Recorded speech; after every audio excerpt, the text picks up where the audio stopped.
आजादी के 75 वर्ष पूर्ण होने पर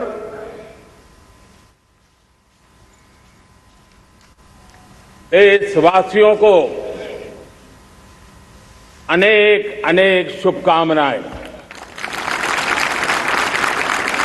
बहुत बहुत बधाई।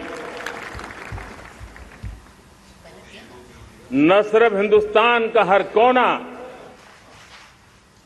लेकिन दुनिया के हर कोने में आज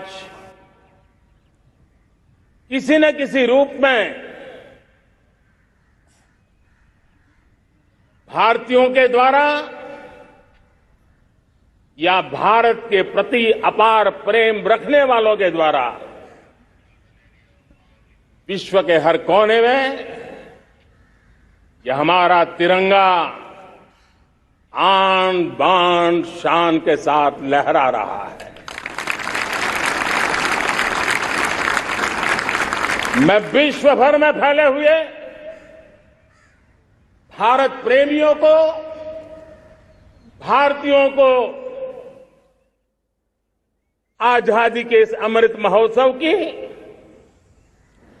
बहुत बहुत बधाई देता हूं। आज का ये दिवस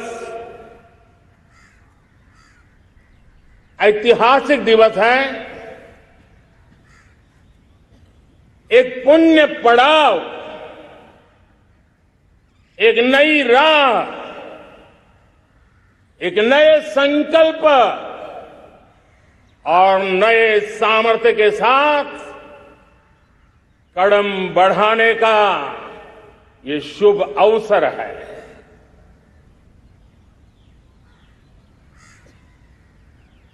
आजादी के जंग में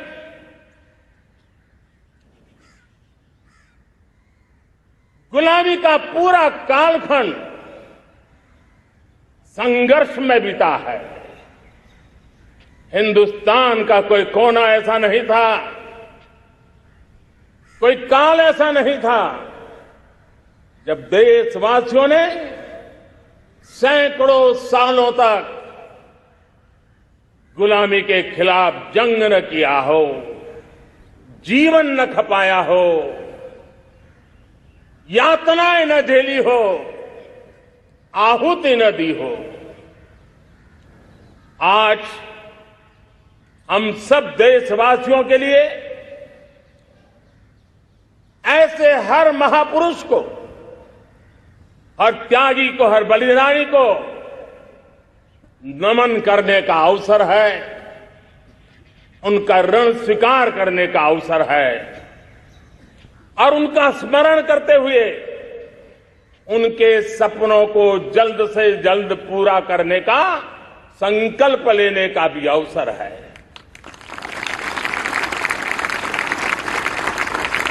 हम सभी देशवासी कृतज्ञ हैं पूज्य बापू के, नेताजी सुभाष चंद्र बोस के, बाबा साहब आंबेडकर के, वीर सावरकर के, जिन्होंने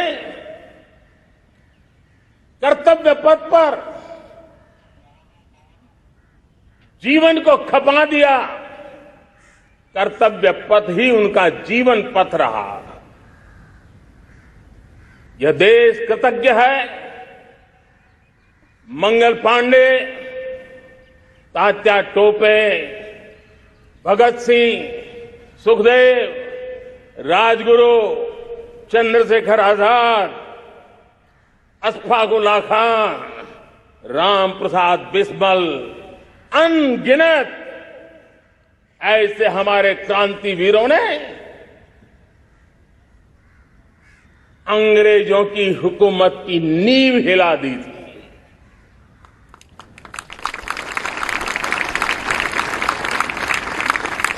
यह राष्ट्र कृतज्ञ है उन वीरांगनाओं के लिए, रानी लक्ष्मीबाई हो, झलकारी बाई, दुर्गा भाभी, रानी गाइदिन्ल्यो, रानी चेन्नम्मा, बेगम हजरत महल, वेलु नाचियार। भारत की नारी शक्ति क्या होती है, भारत की नारी शक्ति का संकल्प क्या होता है, भारत की नारी त्याग और बलिदान की क्या पराकाष्ठा कर सकती है, वैसी अनगिनत वीरांगनाओं का स्मरण करते हुए हर हिंदुस्तानी गर्व से भर जाता है।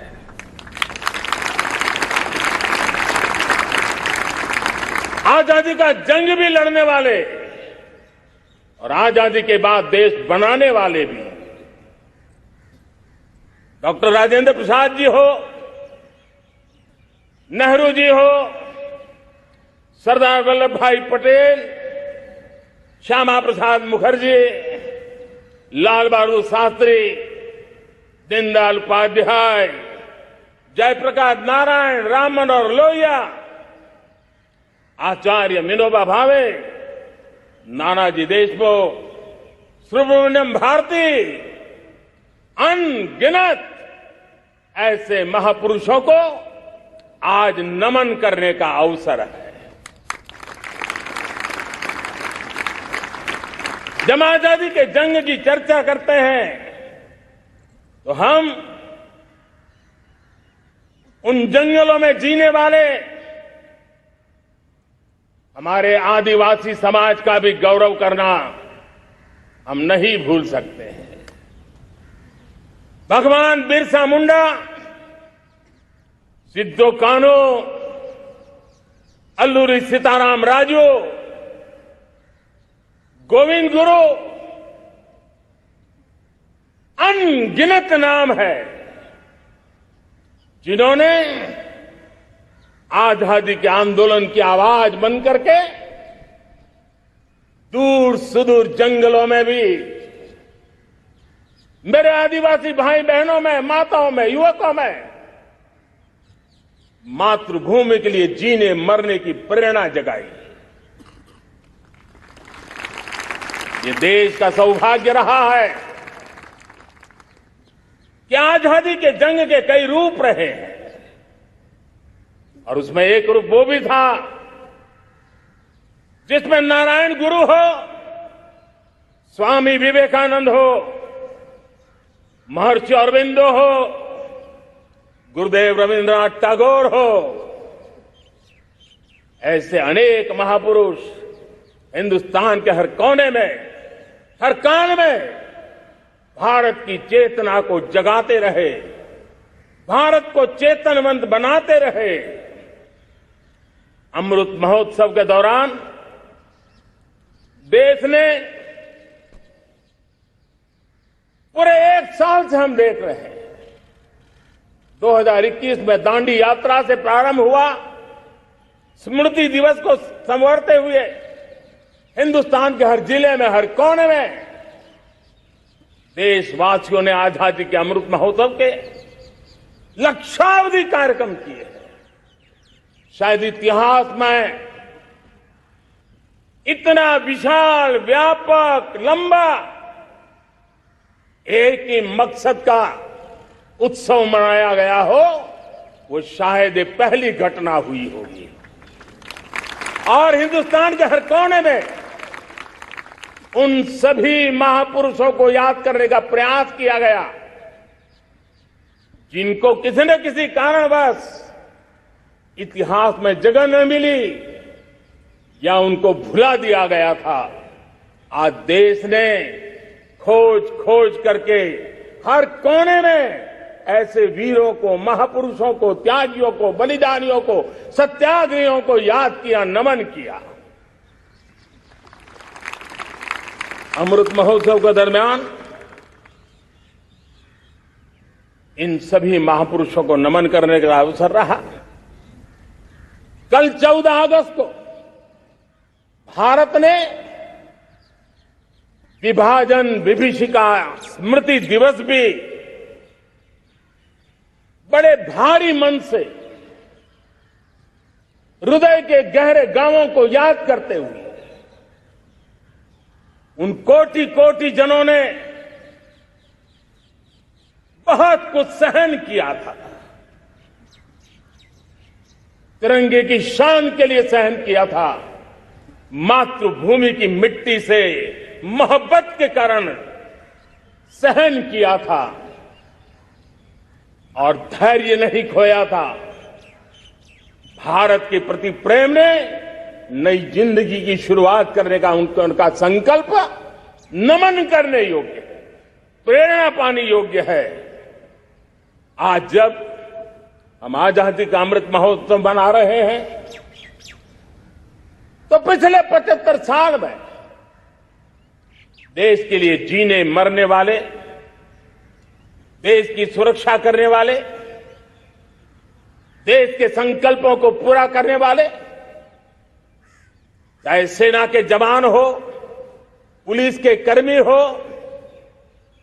शासन में बैठे हुए ब्यूरोक्रेट्स हो, जनप्रतिनिधि हो, स्थानीय स्वराज की संस्थाओं के शासक प्रशासक रहे हो, राज्यों के शासक प्रशासक रहे हो, केंद्र के शासक प्रशासक रहे हो, 75 साल में इन सबके योगदान को भी आज स्मरण करने का अवसर है और देश के कोटि कोटि नागरिकों को भी जिन्होंने 75 साल अनेक प्रकार की कठिनाइयों के बीच भी देश को आगे बढ़ाने के लिए अपने से जो हो सका वो करने का प्रयास किया है। मेरे प्यारे देशवासियों, 75 साल की हमारी ये यात्रा अनेक उतार चढ़ाव से भरी हुई है। सुख दुख की छाया मंडराती रही है और इसके बीच भी हमारे देशवासियों ने उपलब्धियां की है, पुरुषार्थ किया है,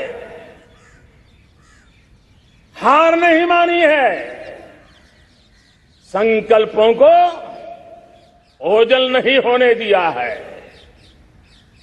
और इसलिए और ये भी सच्चाई है कि सैकड़ों सालों के गुलामी के कालखंड ने भारत के मन को, भारत के मानवीय की भावनाओं को गहरे घाव किए थे, गहरी चोटें पहुंचाई थी, लेकिन उसके भीतर एक जिद भी थी, एक जिजीविषा भी थी, एक जुनून भी था, एक जोम भी था। और उसके कारण अभावों के बीच में भी, उपहास के बीच में भी, और जब आजादी का जंग अंतिम चरण में था तो देश को डराने के लिए, निराश करने के लिए, हताश करने के लिए सारे उपाय किए गए थे। अगर आजादी आई, अंग्रेज चले जाएंगे तो देश टूट जाएगा, बिखर जाएंगे, लोग अंदर अंदर लड़ करके मर जाएंगे, कुछ नहीं बचेगा, अंधकार युग में भारत चला जाएगा। न जाने क्या क्या आशंकाएं व्यक्त की गई थी, लेकिन उनको पता नहीं था ये हिंदुस्तान की मिट्टी है, इस मिट्टी में वो सामर्थ्य है जो शासकों से भी परे सामर्थ्य का एक अंतर प्रभाव लेकर के जीता रहा है, सदियों तक जीता रहा है। और उसी का परिणाम है हमने क्या कुछ नहीं झेला। कभी अन्न का संकट झेला, कभी युद्ध के शिकार हो गए,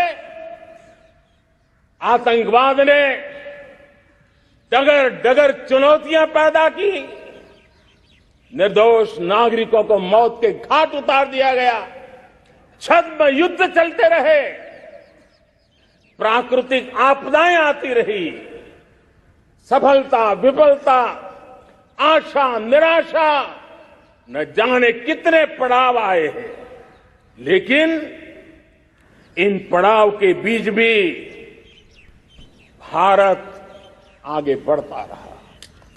भारत की विविधता जो औरों को भारत के लिए बोझ लगती थी, वो भारत की विविधता ही भारत की एक अनमोल शक्ति है, शक्ति का एक अटूट प्रवाह है। और दुनिया को पता नहीं था कि भारत के पास एक इनहेरेंट सामर्थ्य है, एक संस्कार सरिता है, एक मन मस्तिष्क का विचारों का बंधन है, और वो है भारत लोकतंत्र की जननी है, मदर ऑफ डेमोक्रेसी है। और जिनके जहन में लोकतंत्र होता है, वे जब संकल्प करके चल पड़ते हैं, वो सामर्थ्य दुनिया की बड़ी बड़ी सल्तनतों के लिए भी संकट का काल लेकर के आती है। ये मदर ऑफ डेमोक्रेसी, ये लोकतंत्र की जननी हमारे भारत ने सिद्ध कर दिया कि हमारे पास ये एक अनमोल सामर्थ्य है। मेरे प्यारे देशवासियों,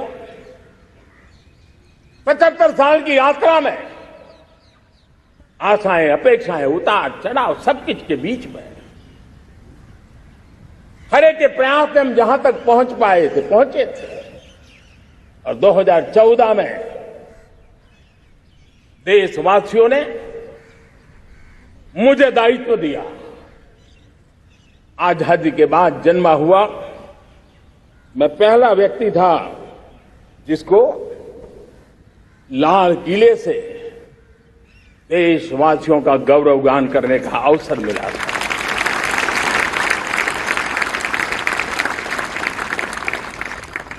लेकिन मेरे दिल में जो भी आप लोगों से सीखा हूं, जितना आप लोगों को जान पाया हूं मेरे देशवासियों, आपके सुख दुख को समझ पाया हूं,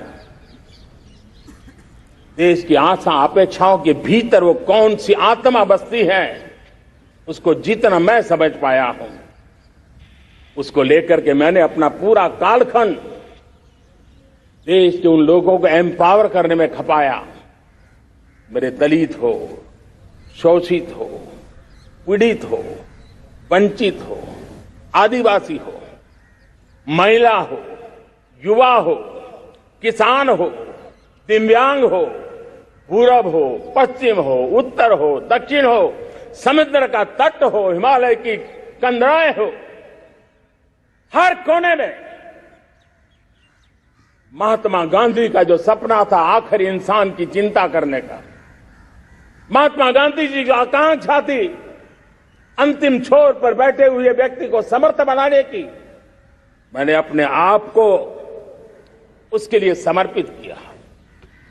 और उन 8 साल का नतीजा और आजादी के इतने दशकों का अनुभव आज 75 साल के बाद जब अमृत काल की ओर कदम रख रहे हैं, अमृत काल की ये पहली प्रभात है, तब मैं एक ऐसे सामर्थ्य को देख रहा हूं और जिससे मैं गर्व से भर जाता हूं। देशवासियों, मैं आज देश का सबसे बड़ा सौभाग्य ये देख रहा हूं कि भारत का जनमन आकांक्षी जनमन है, एस्पिरेशनल सोसाइटी किसी भी देश की बहुत बड़ी अमानत होती है। और हमें गर्व है कि आज हिंदुस्तान के हर कोने में, हर समाज के हर वर्ग में, हर तबके में आकांक्षाएं उफान पर है। देश का हर नागरिक चीजें बदलना चाहता है, बदलते देखना चाहता है, लेकिन इंतजार करने को तैयार नहीं है, अपनी आंखों के सामने देखना चाहता है, कर्तव्य से जुड़ करके करना चाहता है, वो गति चाहता है, वो प्रगति चाहता है। 75 साल में संजोए हुए सारे सपने अपने ही आंखों के सामने पूरा करने के लिए वो लालायित है, उत्साहित है, उतावला भी है। कुछ लोगों को इसके कारण संकट हो सकता है, क्योंकि जब एस्पिरेशनल सोसाइटी होती है तब सरकारों को भी तलवार की धार पे चलना पड़ता है, सरकारों को भी समय के साथ दौड़ना पड़ता है। और मुझे विश्वास है, चाहे केंद्र सरकार हो, राज्य सरकार हो, स्थानीय स्वराज की संस्थाएं हो, किसी भी प्रकार की शासन व्यवस्था क्यों न हो, हर किसी को इन एस्पिरेशनल सोसाइटी को एड्रेस करना पड़ेगा। उनकी आकांक्षाओं के लिए हम ज्यादा इंतजार नहीं कर सकते। हमारे इस एस्पिरेशनल सोसाइटी ने लंबे अरसे तक इंतजार किया है, लेकिन अब वो अपनी आने वाली पीढ़ी को इंतजार में जीने के लिए मजबूर करने को तैयार नहीं है। और इसलिए ये अमृत काल का पहली प्रभात हमें उस एस्पिरेशनल सोसाइटी की आकांक्षाओं को पूरा करने के लिए एक बहुत बड़ा सुनहरा अवसर देकर के आई है। मेरे प्यारे देशवासियों, हमने पिछले दिनों देखा है, एक और ताकत का हमने अनुभव किया है, और वो है भारत में एक सामूहिक चेतना का पुनर्जागरण हुआ है। एक सामूहिक चेतना का पुनर्जागरण।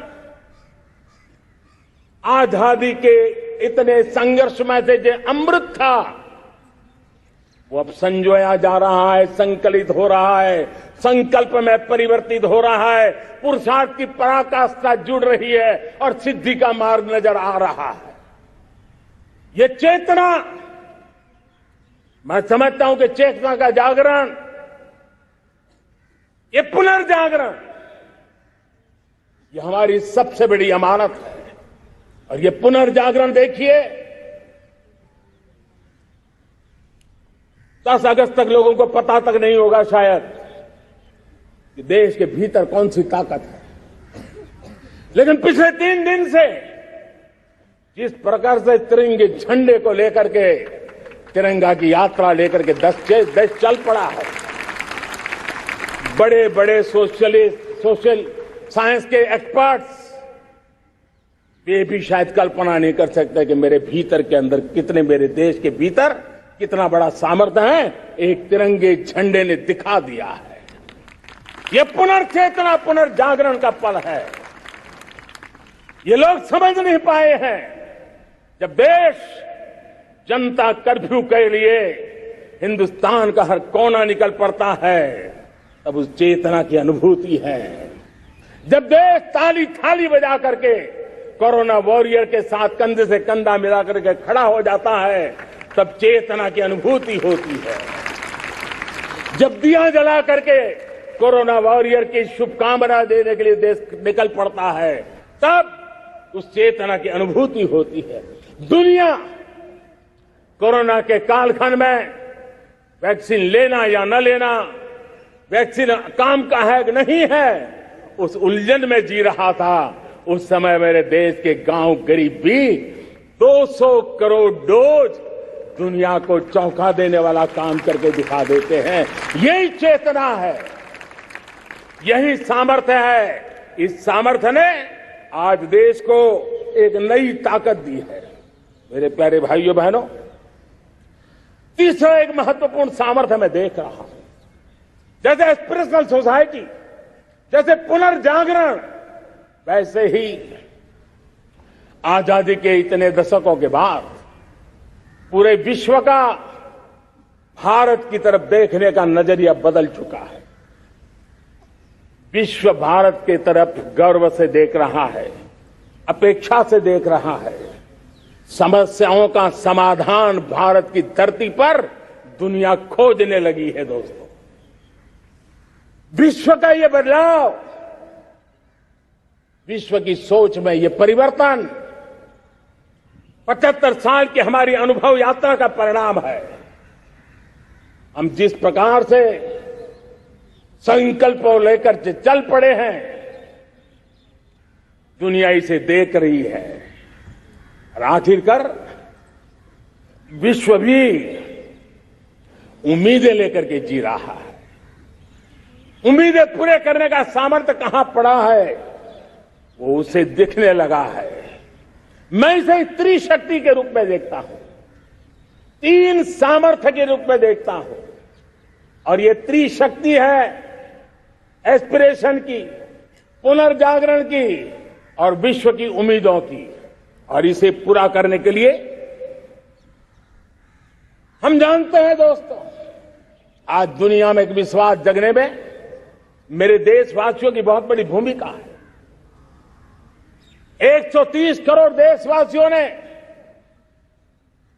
कई दशकों के अनुभव के बाद स्थिर सरकार का महत्व क्या होता है, राजनीतिक स्थिरता का महत्व क्या होता है, पॉलिटिकल स्टेबिलिटी दुनिया में किस प्रकार की ताकत दिखा सकती है, नीतियों में कैसा सामर्थ्य होता है, उन नीतियों पर विश्व का कैसे भरोसा बनता है, ये भारत ने दिखाया है और दुनिया भी इसे समझ रही है। और हम जब राजनीतिक स्थिरता हो, नीतियों में गतिशीलता हो, निर्णयों में तेजी हो, सर्वव्यापकता हो, सर्वसमावेशकता हो, तो विकास के लिए हर कोई भागीदार बनता है। हमने सबका साथ सबका विकास का मंत्र लेकर के हम चले थे, लेकिन देखते ही देखते देशवासियों ने सबका विश्वास और सबका प्रयास से उसमें और रंग भर दिए हैं। और इसलिए हमने देखा है हमारी सामूहिक शक्ति को, हमारे सामूहिक सामर्थ्य को हमने देखा है। आजादी का अमृत महोत्सव जिस प्रकार से बनाया गया, जिस प्रकार से हर जिले में 75 अमृत सरोवर बनाने का अभियान चल रहा है, गांव गांव के लोग जुड़ रहे हैं, कार सेवा कर रहे हैं, अपने प्रयत्नों से अपने गांव में जल संरक्षण के लिए बड़ा अभियान चला रहे हैं। और इसलिए भाइयों बहनों, चाहे स्वच्छता का अभियान हो, चाहे गरीबों के कल्याण का काम हो, देश आज पूरी शक्ति से आगे बढ़ रहा है।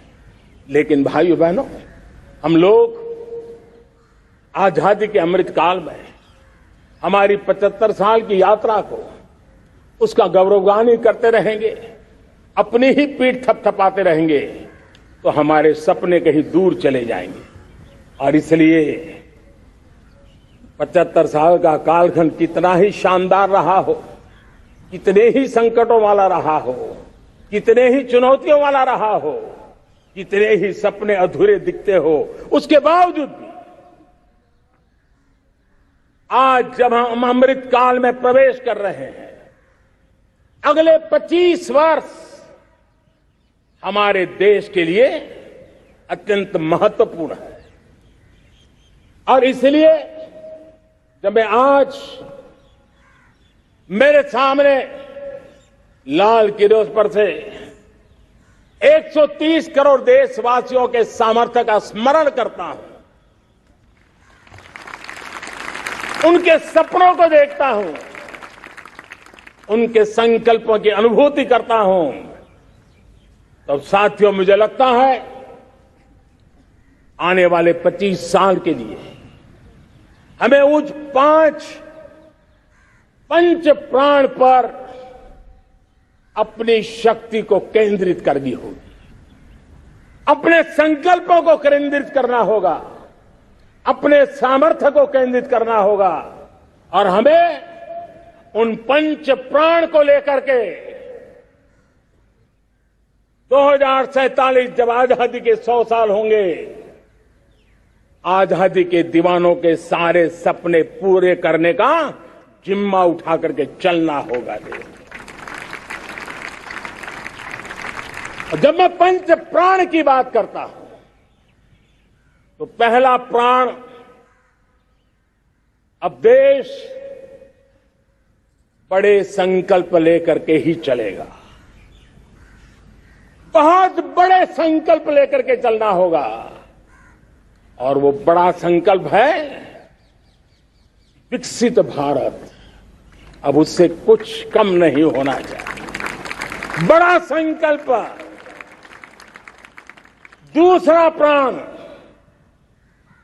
प्राण है किसी भी कोने में हमारे मन के भीतर, हमारे आदतों के भीतर गुलामी का एक भी अंश अगर भी अभी भी है तो उसको किसी भी हालत में बचने नहीं देना। अब 100% सैकड़ों साल की गुलामी ने जहां हमें जकड़ कर रखा है, हमारे मनोभाव को बांध करके रखा हुआ है, हमारी सोच में विकृतियां पैदा करके रखी है, हमें गुलामी की छोटी सी छोटी चीज भी कहीं नजर आती है, हमारे भीतर नजर आती है, हमारे आसपास नजर आती है, हमें उससे मुक्ति पानी ही होगी। ये हमारा दूसरी प्राण शक्ति है। तीसरी प्राण शक्ति, हमें हमारी विरासत पर गर्व होना चाहिए। हमारी विरासत के प्रति, क्योंकि यही विरासत है जिसने कभी भारत को स्वर्णिम काल दिया था, और यही विरासत है जो समय को अनुकूल परिवर्तन करने की आदत रखती है। यही विरासत है जो काल बाह्य छोड़ती रही है, नित्य नूतन स्वीकारती रही है। और इसलिए इस विरासत के प्रति हमें गर्व होना चाहिए। चौथा प्राण, वो भी उतना ही महत्वपूर्ण है, और वो है एकता और एकजुटता। 130 करोड़ देशवासियों में एकता, न कोई अपना न कोई पराया। एकता की ताकत एक भारत श्रेष्ठ भारत के सपनों के लिए हमारा चौथा प्राण है। और पांचवा प्राण है नागरिकों का कर्तव्य। नागरिकों का कर्तव्य जिसमें प्रधानमंत्री भी बाहर नहीं होता है, मुख्यमंत्री भी बाहर नहीं होता है, वो भी नागरिक है। नागरिकों का कर्तव्य, यह हमारे आने वाली 25 साल के सपनों को पूरा करने के लिए एक बहुत बड़ी प्राण शक्ति है। मेरे प्यारे देशवासियों, जब सपने बड़े होते हैं,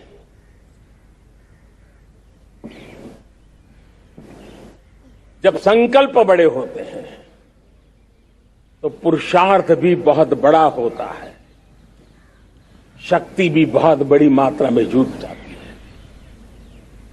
अब कोई कल्पना कर सकता है कि देश 40-42 के कालखंड को याद कीजिए।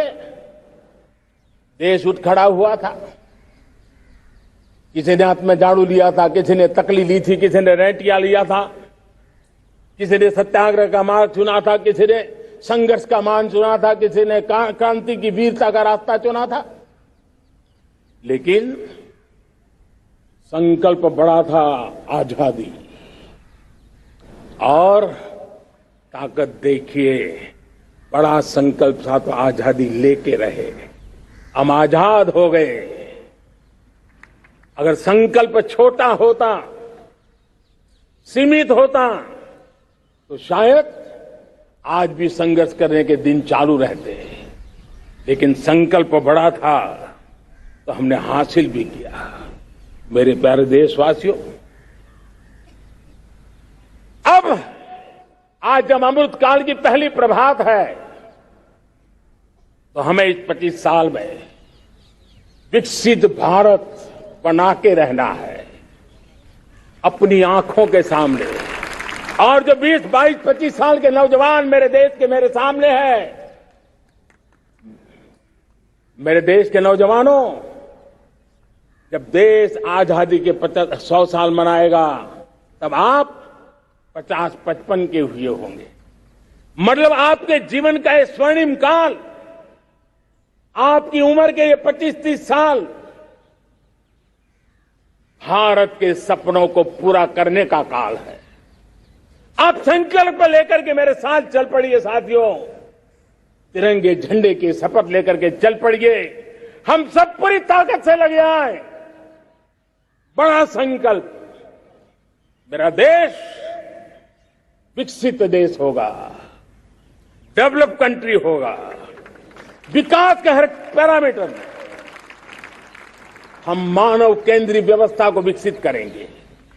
हमारे केंद्र में मानव होगा, हमारे केंद्र में के मानव की आशा आकांक्षाएं होगी।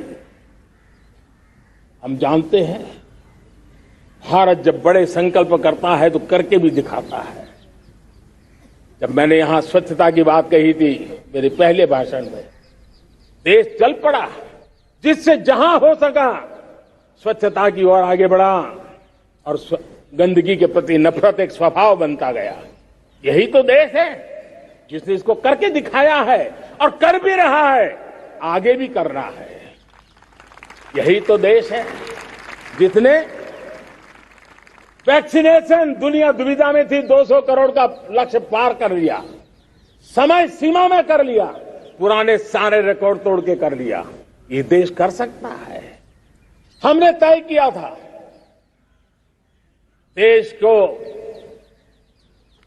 खाड़ी के तेल पर हम गुजारा करते हैं, झाड़ी के तेल की ओर कैसे बढ़े।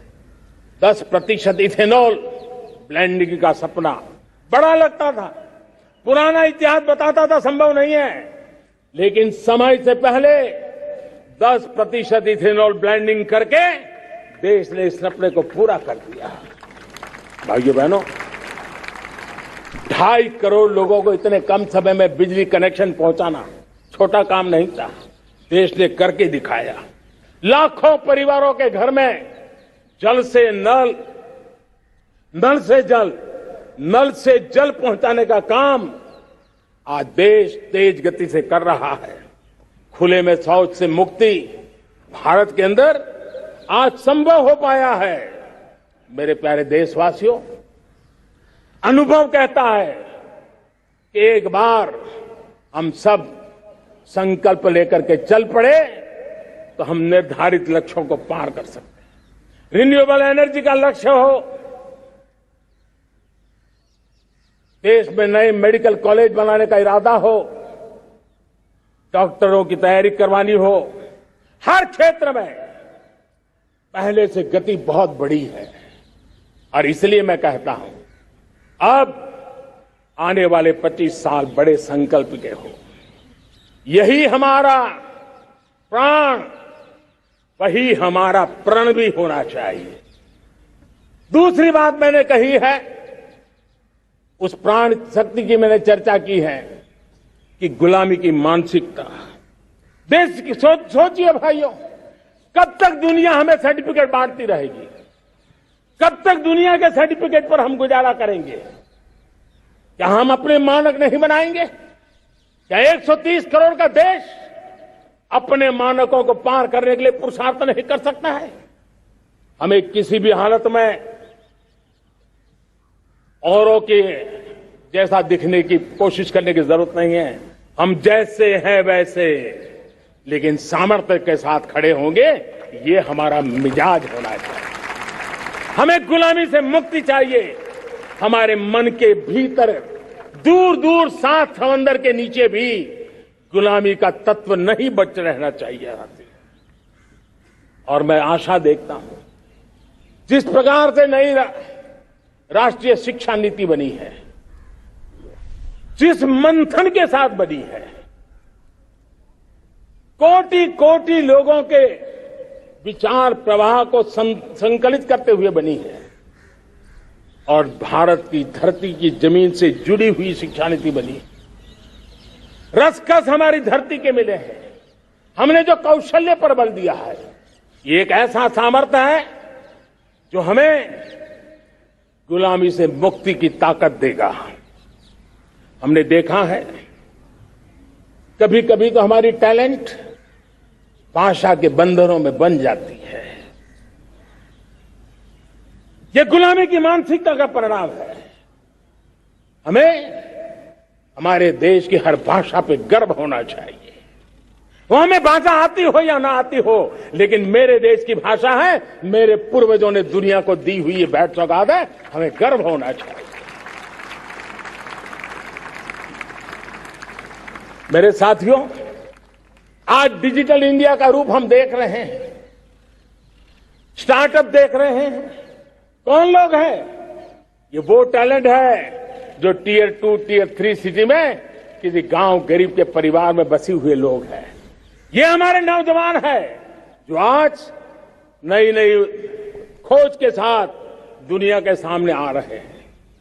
गुलामी की मानसिकता हमें उसे तिलांजलि देनी पड़ेगी, अपने सामर्थ्य पर भरोसा करना होगा। दूसरी एक बात जो मैंने कही, तीसरी मेरी प्राण शक्ति की बात है, वो है हमारी विरासत पर हमें गर्व होना चाहिए। जब हम अपनी धरती से जुड़ेंगे, जब हम अपनी धरती से जुड़ेंगे, तभी तो ऊंचा उड़ेंगे।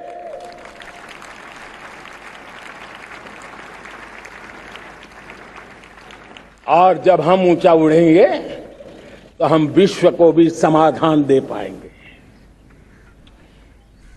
हमने देखा है जब हम अपनी चीजों पे गर्व करते हैं। आज दुनिया होलिस्टिक हेल्थ केयर की चर्चा कर रही है, लेकिन जब होलिस्टिक हेल्थ केयर की चर्चा करती है तो उसकी नजर भारत के योग पर जाती है, भारत के आयुर्वेद पर जाती है, भारत की होलिस्टिक लाइफस्टाइल के पर जाती है। ये हमारी विरासत है, हम जो दुनिया को दे रहे हैं। दुनिया आज उससे प्रभावित हो रही है। अब हमारी ताकत देखिए, हम वो लोग हैं जो प्रकृति के साथ जीना जानते हैं, प्रकृति को प्रेम करना जानते हैं। आज विश्व पर्यावरण की जो समस्याओं से जूझ रहा है, हमारे पास वो विरासत है। ग्लोबल वार्मिंग की समस्याओं के समाधान का रास्ता हम लोगों के पास है, हमारे पूर्वजों ने दिया हुआ है। जब हम लाइफस्टाइल की बात करते हैं, एनवायरमेंट फ्रेंडली लाइफस्टाइल की बात करते हैं, हम लाइफ मिशन की बात करते हैं, तो दुनिया का ध्यान आकर्षित करते हैं। हमारे पास एक सामर्थ्य है। हमारा बड़ा धान, मोटा धान, मिलेट, हमारे यहां तो घर घर की चीज रही है। ये हमारी विरासत है। हमारे छोटे किसानों के परिश्रम से छोटी छोटी जमीन के टुकड़ों में फलने फूलने वाली हमारे धान, आज दुनिया अंतर्राष्ट्रीय स्तर पर मिलेट ईयर मनाने के लिए आगे बढ़ रही है। मतलब हमारी विरासत को आज दुनिया, हम उस पर गर्व करना सीखे। हमारे पास दुनिया को बहुत कुछ देना है। हमारे फैमिली वैल्यूज, विश्व के सामाजिक तनाव की जब चर्चा हो रही है, व्यक्तिगत तनाव की चर्चा होती है तो लोगों को योग दिखता है, सामूहिक तनाव की बात होती है तब भारत की पारिवारिक व्यवस्था दिखती है।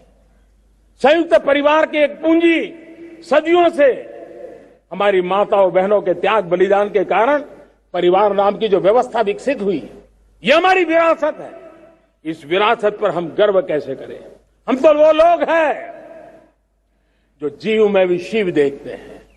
हम वो लोग हैं जो नर में नारायण देखते हैं। हम वो लोग हैं जो नारी तो नारायणी कहते हैं। हम वो लोग हैं जो पौधे में परमात्मा देखते हैं। हम वो लोग हैं जो नदी को मां मानते हैं। हम वो लोग हैं जो हर कंकर में शंकर देखते हैं। यह हमारा सामर्थ्य है। हर नदी में मां का रूप देखते हैं। पर्यावरण की इतनी व्यापकता, विशालता, ये हमारा गौरव। हम विश्व के सामने जब खुद गर्व करेंगे तो दुनिया करेगी। भाइयों बहनों, हम वो लोग हैं जिसने दुनिया को वसुधैव कुटुंबकम का मंत्र दिया।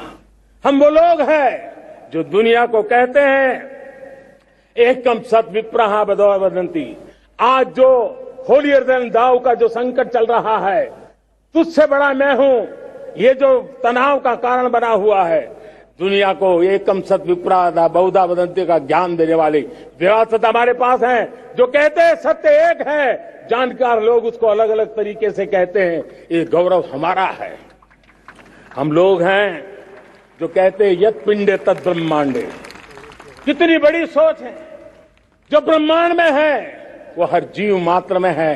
यत पिंडे तद ब्रह्मांडे, ये कहने वाले हम लोग हैं। हम वो लोग हैं जिसने दुनिया का कल्याण देखा है। हम जन कल्याण से जग कल्याण के राही रहे हैं। जन कल्याण से जग कल्याण की राह पर चलने वाले हम लोग जब दुनिया की कामना करते हैं तब कहते हैं सर्वे अपनी सुखिनो संतु सर्वे संतु निरामया। सबके सुख की बात, सबके आरोग्य की बात करना, ये हमारी विरासत है। और इसलिए हम बड़ी शान के साथ हमारी इस विरासत का गर्व करना सीखें। ये प्राण शक्ति है हमारी, जो हमें 25 साल के सपनों पूरा करने के लिए जरूरी है। उसी प्रकार से मेरे प्यारे देशवासियों, एक और महत्वपूर्ण विषय है एकता, एकजुटता। इतने बड़े देश को, उसकी विविधता को हमें सेलिब्रेट करना है। इतने पंथ परंपराएं, ये हमारे आन बान शान है। कोई नीचा नहीं, कोई ऊंचा नहीं है, सब बराबर है। कोई मेरा नहीं, कोई पराया नहीं, सब अपने हैं। ये भाव एकता के लिए बहुत जरूरी है। घर में भी एकता की नींव तभी रखी जाती है जब बेटे बेटी एक समान हो। अगर बेटे बेटी एक समान नहीं होंगे तो एकता के मंत्र नहीं गूंज सकते हैं। जेंडर इक्वलिटी हमारी एकता के लिए पहली शर्त। जब हम एकता की बात करते हैं, अगर हमारे एक ही पैरामीटर हो, एक ही मानदंड हो, जिस मानदंड को हम कहें इंडिया फर्स्ट, मैं जो कुछ भी कर रहा हूं, जो भी सोच रहा हूं, जो बोल रहा हूं, इंडिया फर्स्ट के अनुकूल है, एकता का रास्ता खुल जाएगा। दोस्त, हमें एकता से बांधने का वो मंत्र है, हमें इसको पकड़ना है। मुझे पूरा विश्वास है कि हम समाज के अंदर ऊंच नीच के भेदभावों से, मेरे तेरे के भेदभावों से हम सबकी पुजारी बने। श्रमेव जयते कहते हैं हम, श्रमिक का सम्मान, ये हमारा स्वभाव होना चाहिए। लेकिन भाइयों बहनों, मैं लाल किले से मेरी एक पीड़ा और कहना चाहता हूं। ये दर्द मैं कहे बिना नहीं रह सकता। मैं जानता हूं कि शायद लाल किले का विषय नहीं हो सकता है, लेकिन मेरे भीतर का दर्द मैं कहां कहूंगा। देशवासियों के सामने नहीं कहूंगा तो कहां कहूंगा। और वो है, किसी न किसी कारण से हमारे अंदर एक ऐसी विकृति आई है, हमारी बोलचाल में, हमारे व्यवहार में, हमारे कुछ शब्दों में, हम नारी का अपमान करते हैं।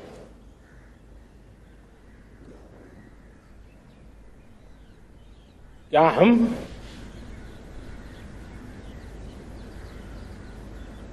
स्वभाव से, संस्कार से, रोजमर्रा की जिंदगी में नारी को अपमानित करने वाली हर बात से मुक्ति का संकल्प ले सकते हैं?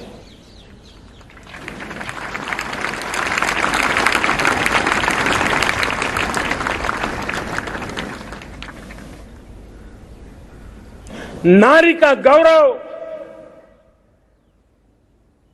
राष्ट्र के सपने पूरे करने में बहुत बड़ी पूंजी बनने वाला है। ये सामर्थ्य मैं देख रहा हूं और इसलिए मैं इस बात का आग्रही हूं। मेरे प्यारे देशवासियों, मैं 5वीं प्राण शक्ति की बात करता हूं और वो 5वीं प्राण शक्ति है नागरिक का कर्तव्य। दुनिया में जिन जिन देशों ने प्रगति की है, जिन जिन देशों ने कुछ अचीव किया है, व्यक्तिगत जीवन में भी जिसने अचीव किया है, कुछ बातें उभर करके सामने आती हैं। एक, अनुशासित जीवन। दूसरा, कर्तव्य के प्रति समर्पण। व्यक्ति की जीवन की सफलता हो, समाज की हो, परिवार की हो, राष्ट्र की हो, ये मूलभूत मार्ग है, ये मूलभूत प्राण शक्ति है। और इसलिए हमें कर्तव्य पर बल देना ही होगा।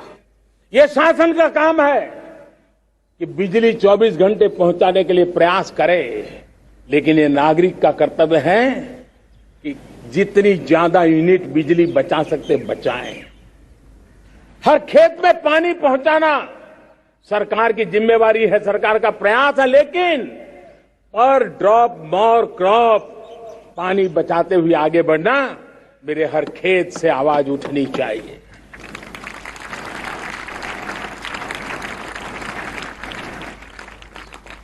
केमिकल मुक्त खेती, ऑर्गेनिक फार्मिंग, प्राकृतिक खेती, ये हमारा कर्तव्य है।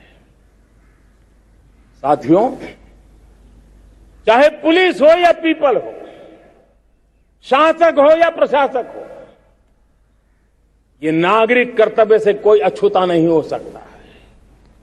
हर कोई अगर नागरिक के कर्तव्यों को निभाएगा तो मुझे विश्वास है कि हम इच्छित लक्ष्य को प्राप्त करने में समय से पहले सिद्धि प्राप्त कर सकते हैं। मेरे प्यारे देशवासियों, आज महर्षि अरविंदो की जन्म जयंती भी है। मैं उस महापुरुष के चरणों में नमन करता हूं, लेकिन हमें उस महापुरुष को याद करना होगा जिन्होंने कहा था, स्वदेशी से स्वराज, स्वराज से सुराज। ये उनका मंत्र है। हम सबको सोचना होगा कि हम कब तक दुनिया के और लोगों पर निर्भर रहेंगे। क्या हमारे देश का अन्न की आवश्यकता हो, हम आउटसोर्स कर सकते हैं क्या? जब देश ने तय कर लिया कि हमारा पेट हम खुद भरेंगे, देश ने करके दिखाया कि नहीं दिखाया? एक बार संकल्प लेते हैं तो होता है दोस्त। और इसलिए आत्मनिर्भर भारत, ये हर नागरिक का, हर सरकार का, समाज के हर इकाई का ये दायित्व बन जाता है। ये आत्मनिर्भर भारत, ये सरकारी एजेंडा, सरकारी कार्यक्रम नहीं है। ये समाज का जन आंदोलन है जिसे हमें आगे बढ़ाना है। मेरे साथियों, आज जब ये बात हमने सुनी, आजादी के 75 साल के बाद जिस आवाज को सुनने के लिए हमारे कान तरस रहे थे, 75 साल के बाद वो आवाज सुनाई दी है। 75 साल के बाद लाल किले पर से तिरंगे को सलामी देने का काम पहली बार मेड इन इंडिया तोप ने किया है। कौन हिंदुस्तानी होगा जिसको ये बात, एक आवाज उसे नई प्रेरणा, ताकत नहीं दी? और इसलिए मेरे प्यारे भाई बहनों, मैं आज मेरे देश के सेना के जवानों का हृदय से अभिनंदन करना चाहता हूं। मेरी आत्मनिर्भर की बात को संगठित स्वरूप में, साहस के स्वरूप में मेरी सेना के जवानों ने, सेना नायकों ने जिस जिम्मेवारी के साथ कंधे पे उठाया है, मैं उनको जितनी सैल्यूट करूं उतनी कम है दोस्तों। उनको आज मैं सलाम करता हूं, क्योंकि सेना का जवान मौत को मुट्ठी में लेकर के चलता है। मौत और जिंदगी के बीच में कोई फासला ही नहीं होता है, और तब बीच में वो डट करके खड़ा होता है। और वो मेरा सेना का जवान तय करे कि हम 300 ऐसी चीजों आप लिस्ट करते हैं जो हम विदेश से नहीं लाएंगे, हमारे देश की। ये संकल्प छोटा नहीं है। मुझे इस संकल्प में भारत के आत्मनिर्भर भारत के उज्ज्वल भविष्य के वो बीज मैं देख रहा हूं जो इस सपने को वटवृक्ष में परिवर्तित करने वाले हैं। सैल्यूट, सैल्यूट मेरे सेना के अधिकारियों को, सैल्यूट।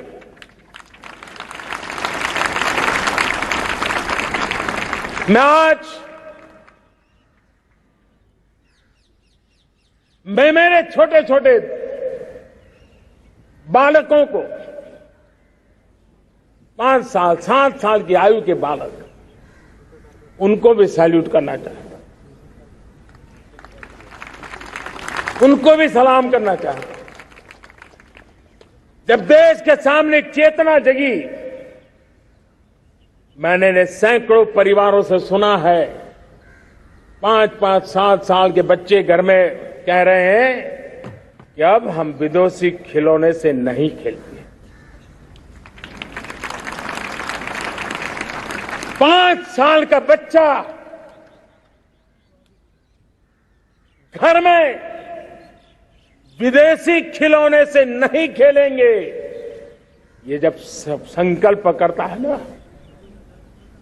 तब आत्मनिर्भर भारत उसकी रगों में दौड़ता है। आज देखिए, पीएलआई स्कीम 1 लाख करोड़ रुपया दुनिया के लोग हिंदुस्तान में अपना नसीब आजमाने आ रहे हैं, टेक्नोलॉजी लेकर के आ रहे हैं, रोजगार के नए अवसर बना रहे हैं। भारत मैन्युफैक्चरिंग हब बनता जा रहा है, आत्मनिर्भर भारत की बुनियाद बना रहा है।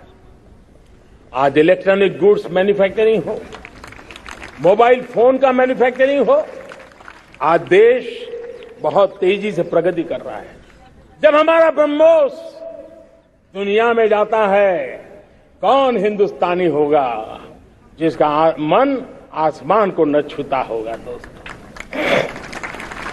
आज हमारी मेट्रो कोचेज, हमारी वंदे भारत ट्रेन विश्व के लिए आकर्षण बन रहा है।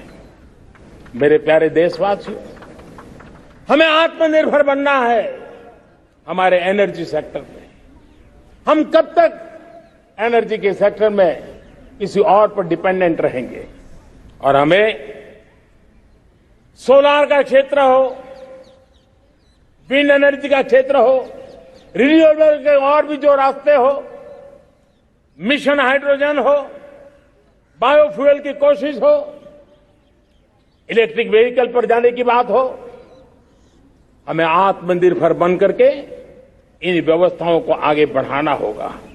मेरे प्यारे देशवासियों, आज प्राकृतिक खेती भी आत्मनिर्भर का एक मार्ग है। फर्टिलाइजर से जितनी ज्यादा मुक्ति, आज देश में नैनो फर्टिलाइजर के कारखाने की नई आशा लेकर के आए हैं। लेकिन प्राकृतिक खेती, केमिकल फ्री खेती आत्मनिर्भर को ताकत दे सकती है।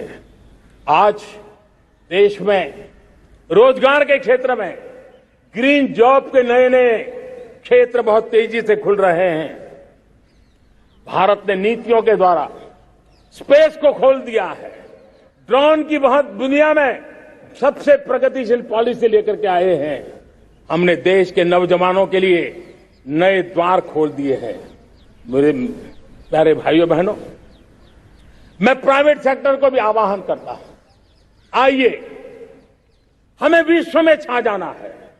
आत्मनिर्भर भारत का ये भी सपना है कि दुनिया को भी जो आवश्यकताएं हैं उसको पूरा करने में भारत पीछे नहीं जाएगा।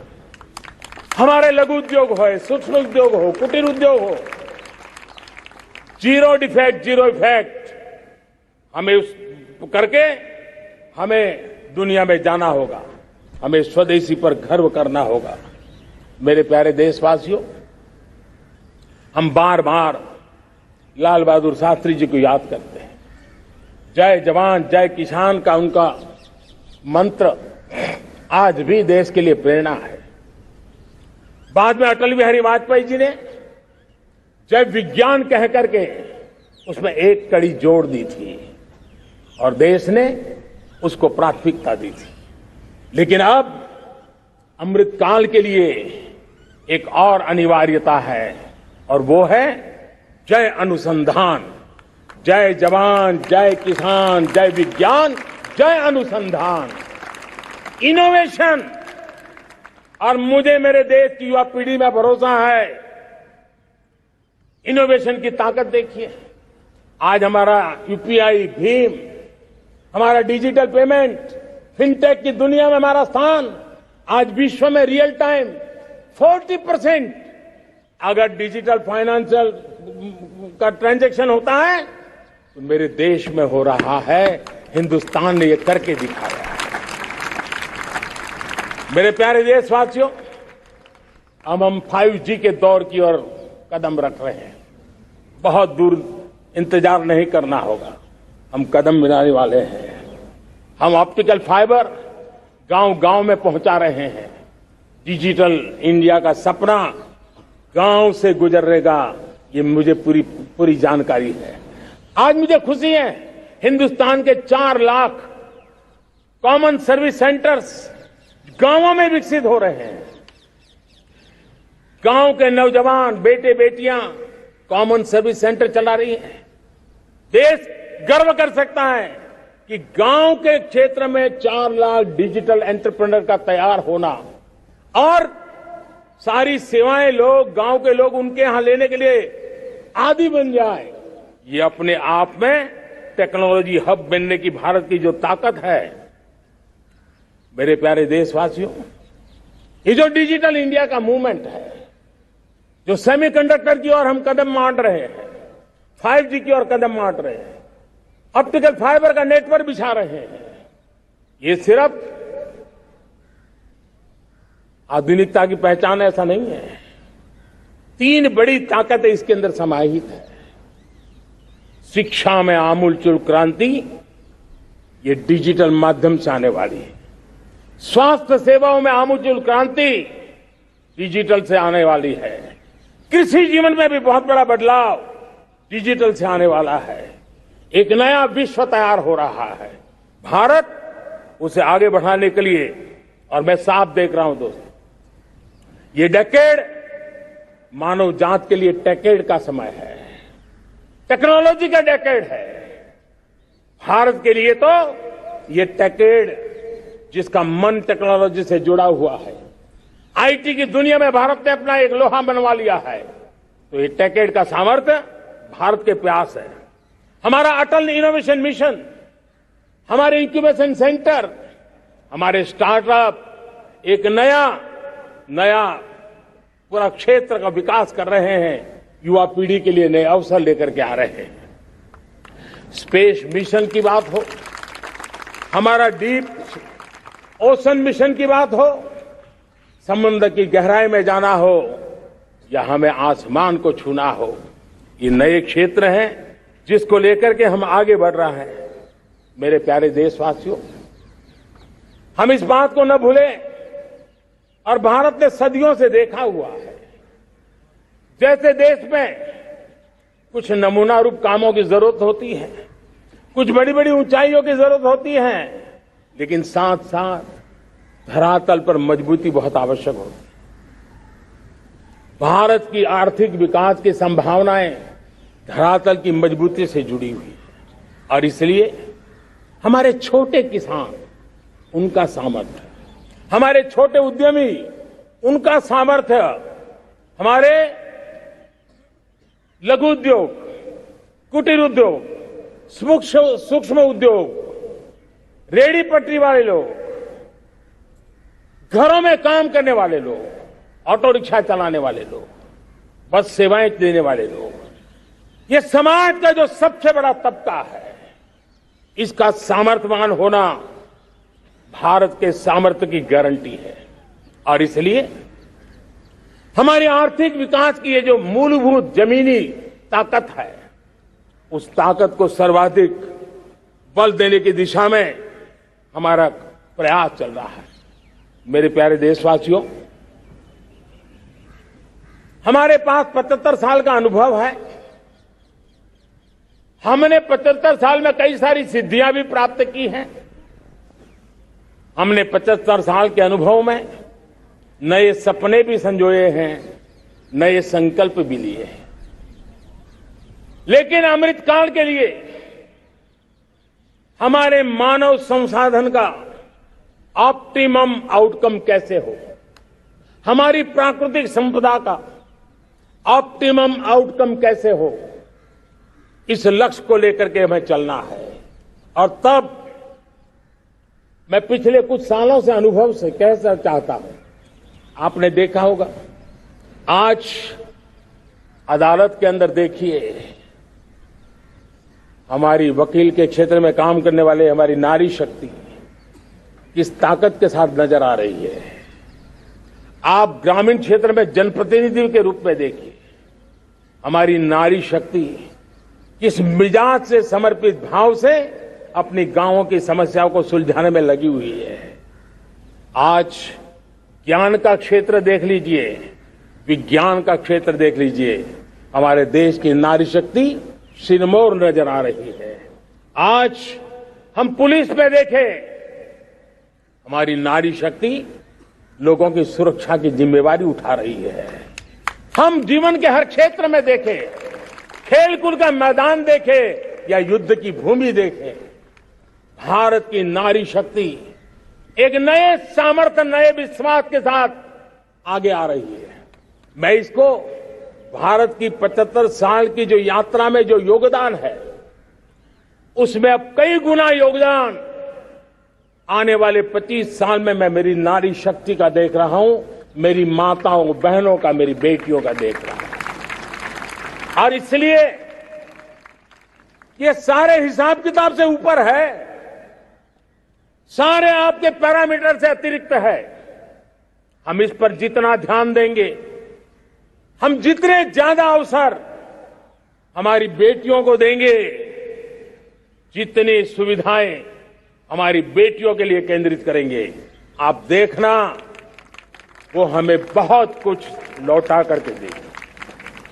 वो देश को इस ऊंचाई पर ले जाएगी। इस अमृत काल में जो सपने पूरे करने में जो मेहनत लगने वाली है, अगर हमारी नारी शक्ति की मेहनत जुड़ जाएगी, व्यापक रूप से जुड़ जाएगी, तो हमारी मेहनत कम होगी, हमारा समय सीमा भी कम हो जाएगी, हमारे सपने और तेजस्वी होंगे, और ओजस्वी होंगे, और दैदीप्यमान होंगे। और इसलिए आइए साथियों, हम जिम्मेवारियों को लेकर आगे बढ़े।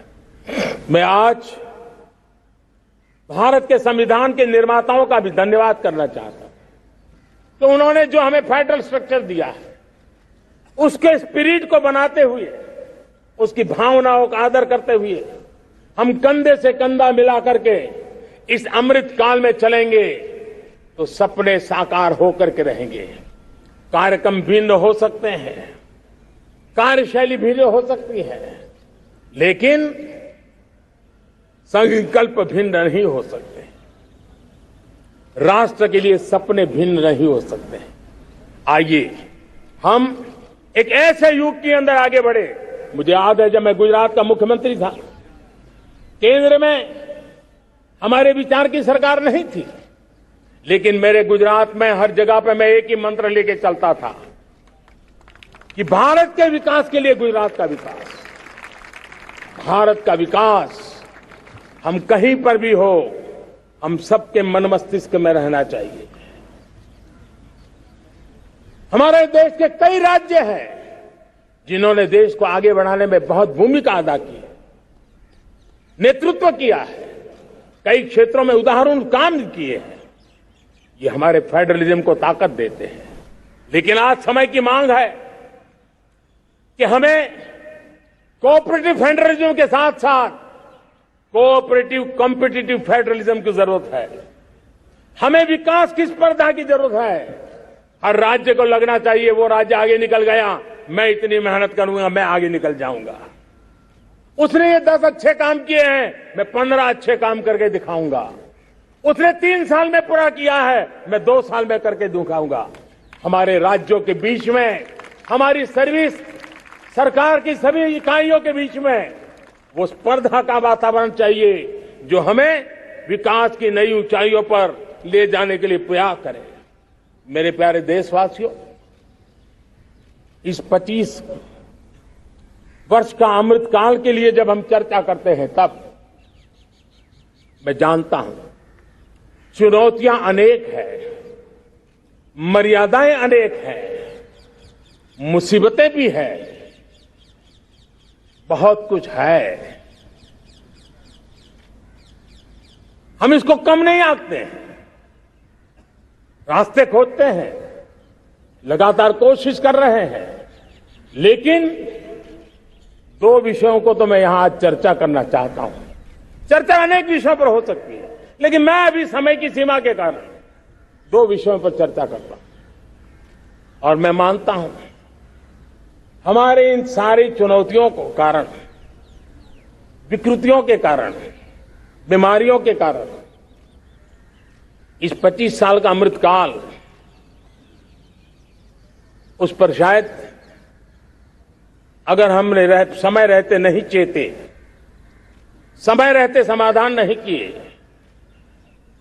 तो वो ये विकराल रूप ले सकते हैं। और इसलिए मैं सबकी चर्चा न करते हुए 2 पर जरूर चर्चा करना चाहता हूं। एक है भ्रष्टाचार, दूसरा है भाई भतीजावाद, परिवारवाद। भारत जैसे लोकतंत्र में जहां लोग गरीबी से जूझ रहे हैं, जब एक तरफ से देखते हैं, एक तरफ वो लोग हैं जिनके पास रहने के लिए जगह नहीं है, दूसरी तरफ वो तरह लोग हैं जिनको अपना चोरी किया हुआ माल रखने के लिए जगह नहीं है। ये स्थिति अच्छी नहीं है और इसलिए हमें भ्रष्टाचार के खिलाफ पूरी ताकत से लड़ना है।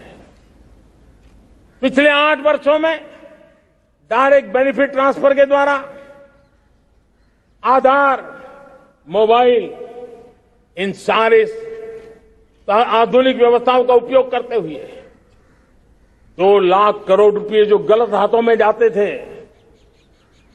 उसको बचा करके देश की भलाई के लिए काम लगाने में हम सफल हुए हैं। जो लोग पिछली सरकारों में बैंकों को लूट लूट करके भाग गए, उनकी संपत्तियां जब्त कर करके वापस लाने की कोशिश कर रहे हैं। कईयों को जेलों में जीने के लिए मजबूर करके रखा हुआ है। हमारी कोशिश है जिन्होंने देश को लूटा है उनको लौटाना पड़े, वो स्थिति हम पैदा करेंगे। भाइयों बहनों, अब भ्रष्टाचार के खिलाफ मैं साफ देख रहा हूं कि हम एक निर्णायक कालखंड में कदम रख रहे हैं। बड़े बड़े चमरबंदी भी बच नहीं पाएंगे। इस मिजाज के साथ भ्रष्टाचार के खिलाफ एक निर्णायक कालखंड में अब हिंदुस्तान कदम रख रहा है दोस्तों। और मैं लाल किले की प्राचीर से बड़ी जिम्मेवारी के साथ कह रहा हूं। और इसलिए भाइयों बहनों,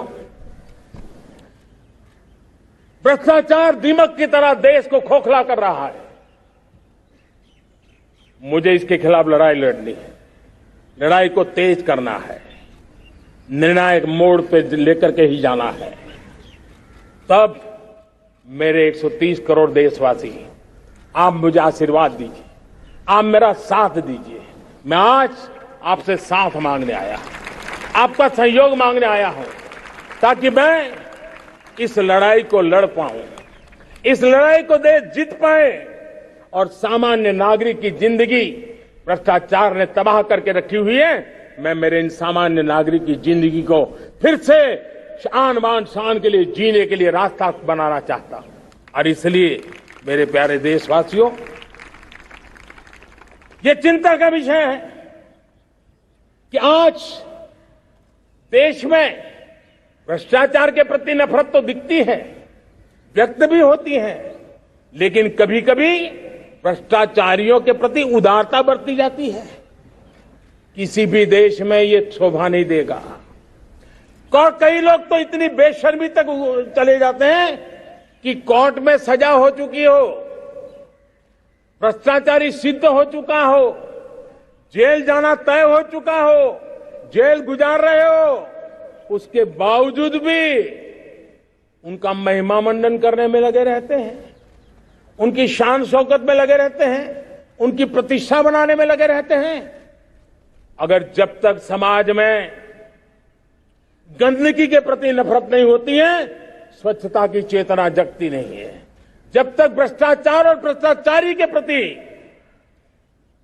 नफरत का भाव पैदा नहीं होता है, सामाजिक रूप से उसको नीचा देखने के लिए मजबूर नहीं करते, तब तक एक मानसिकता खत्म होने वाली नहीं है। और इसलिए भ्रष्टाचार के प्रति भी और भ्रष्टाचारियों के प्रति भी हमें बहुत जागरूक होने की जरूरत है। दूसरी एक चर्चा मैं करना चाहता हूं, भाई भतीजावाद। और जब मैं भाई भतीजावाद, परिवारवाद की बात करता हूं तो लोगों को लगता है मैं सिर्फ राजनीतिक क्षेत्र की बात करता हूं। जी नहीं, दुर्भाग्य से राजनीतिक क्षेत्र की उस बुराई ने हिंदुस्तान की हर संस्थाओं में परिवारवाद को पोषित कर दिया है। परिवारवाद हमारी अनेक संस्थाओं को अपने में लपेटे हुए है और उसके कारण मेरे देश की टैलेंट को नुकसान होता है, मेरे देश के सामर्थ्य को नुकसान होता है।